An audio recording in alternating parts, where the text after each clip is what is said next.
Welcome to the Real News Network. I'm Jessica Devereaux in Baltimore, and welcome to this edition of the Engler Report. Now joining us is Yves Engler. He's a Canadian commentator and author, and his most recent book is The Ugly Canadian, Stephen Harper's Foreign Policy. Thanks so much for joining us, Yves. Thanks for having me. So, Yves, Canadian Prime Minister Stephen Harper, he was recently in Israel, and this is the first time that a Canadian Prime Minister actually addressed the Israeli Knesset. The mainstream press has really focused on 2 points of Harper's speech, one being where he extolled the virtues of supporting Israel, or the fact that the admitted Canada disagrees with Israel's settlements, but there seems to be less attention focused on agreements to strengthen economic ties between the two countries. What's the real story here? Well, I mean, the Harper government has been Israel no matter what. It's taken Israel no matter what position since being elected, supporting bombing of Gaza, supporting the 2006 war on Lebanon. And taking all kinds of pro-Israel diplomatic positions. Alongside that has been a real deepening of bilateral ties, economic, military, security ties with Israel, many different cooperation agreements with the Israeli military, exchanges with their Israeli military. Recently, Canadian naval vessels and Israeli naval vessels were doing interchanges, practice runs together. And on this trip to Israel, the Harper government wants to extend the Canada-Israel free trade agreement that was signed in 1997. This is a free trade agreement that does not exclude products that are produced in Israeli settlements. The European Union trade agreement with Israel explicitly precludes Israel from putting Israel on products that are produced in the occupied West Bank. The Canadian trade agreement doesn't. The Harper government wants to extend this trade agreement alongside a series of other cooperation accords. And the sort of underlying policies of sort of deepening institutional ties between Canada and Israel have generally gotten less attention than the bombastic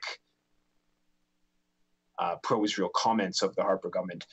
But I think that once Harper's gone, it's going to be these economic accords that are really designed to help the Israeli economy. They're very much oriented in Israel's interests rather than Canada's interests. And once Harper's gone, it's going to be these accords that have the longer lasting impact on deepening bilateral ties between the two countries.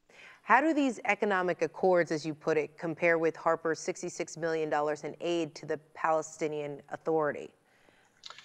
Well, I think they shouldn't be compared at all. On one hand, the Canada-Israel Free Trade Agreement is designed to deepen economic ties on fairly egalitarian terms between Israel and Canada.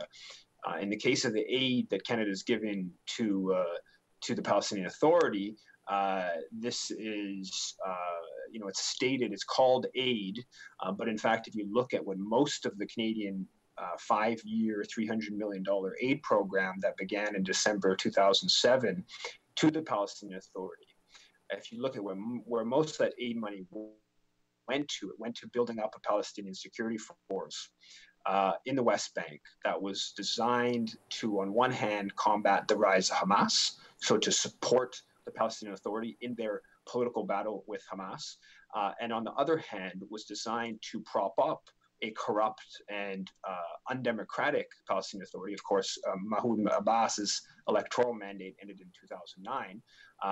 So we actually have internal documents from Margaret Biggs, who is the president of CEDA, the Canadian International Development Agency, from about a year ago, where she stated very clearly that Israel supports Canada's aid program to the Palestinian Authority. The Canadian government had actually threatened to cut off aid to the Palestinian Authority when the Palestinian Authority pursued its UN statehood bid. And Israel was actually pushing Canada to continue that aid. And in the internal document that was published by Post Media, it also states, Margaret Biggs, the head of CETA, says that the emergence of popular protests against the Palestinian Authority made that's in quotes, that this made Canadian aid and to the Palestinian Authority security force particularly important.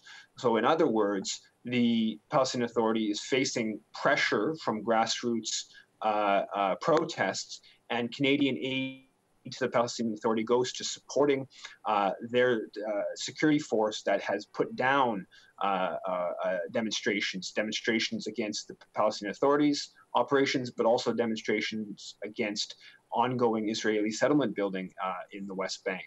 So the Canadian aid, we call it aid to the Palestinians.